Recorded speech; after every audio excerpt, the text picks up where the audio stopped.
Hi, I'm Scott. What's your name? Luke. Pleasure to meet you. How old are you? 6 years old. When's your birthday? August. I checked your chart. August 10th, I think, huh? Mine's August 13th. So that means that you're 3 years older than me. No. Hey, check this out. I'm going to show you a magic trick. You know what this is? Harry Potter's magic hat. Have you seen Harry Potter?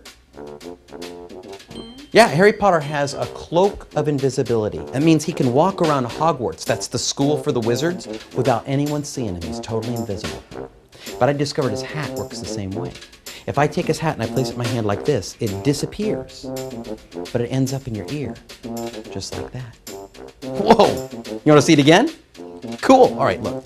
Take his hat, place it in my hand like so, it disappears, and it ends up in your,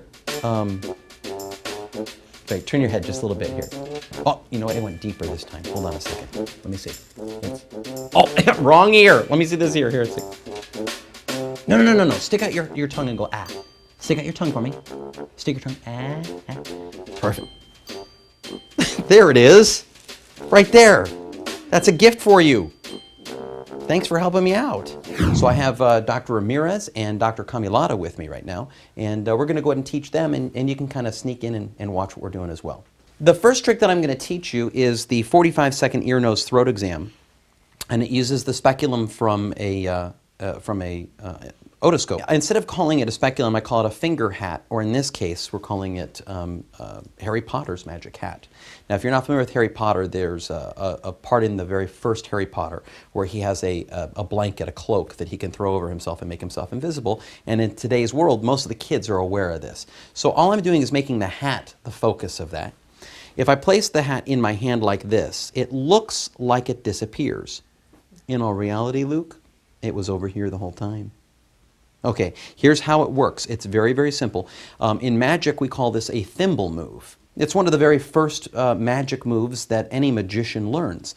What I'm doing is I'm going to make an OK sign here instead of a closed fist. Even though it looks like a closed fist, it's actually open quite a bit here. So what I'm going to do is I'm going to take the speculum, place it into my hand, and I'm actually going around my thumb like this and grabbing it off like so. Okay? It looks more difficult than it really is. In fact, the most difficult part of this is I'm using a Welch Allen speculum here. And you're probably familiar with the disposable ones. It has a little nib inside there. Now I've discovered that if I take the fleshy part of my finger and I take the nib and place it to the fleshy part of my finger, it'll actually stick. Believe it or not, the most difficult part of this trick is to get the speculum to stick on your finger. Because you'll find your finger's fatter than the opening, okay? So now, once I do that, once again, I'm going around the thumb. Now, the first time I touch my patient's ear, the outer part of their ear. Now, if the patient has otitis media, I certainly don't want to upset the inner ear. So I'm just touching the outside of the ear to give them a sensation that it actually came from their ear. Now, like Pavlov's dog, I've just set the patient up. They believe that it's going to come from the ear again. So I do it again, the exact same way, okay? But this time, I just hold on to the speculum in my hand. I act as if I can't find it. Now this gives me the motivation to do my exam. So in this case, I've taken all the otoscope in the office and I've already placed a speculum on the otoscope.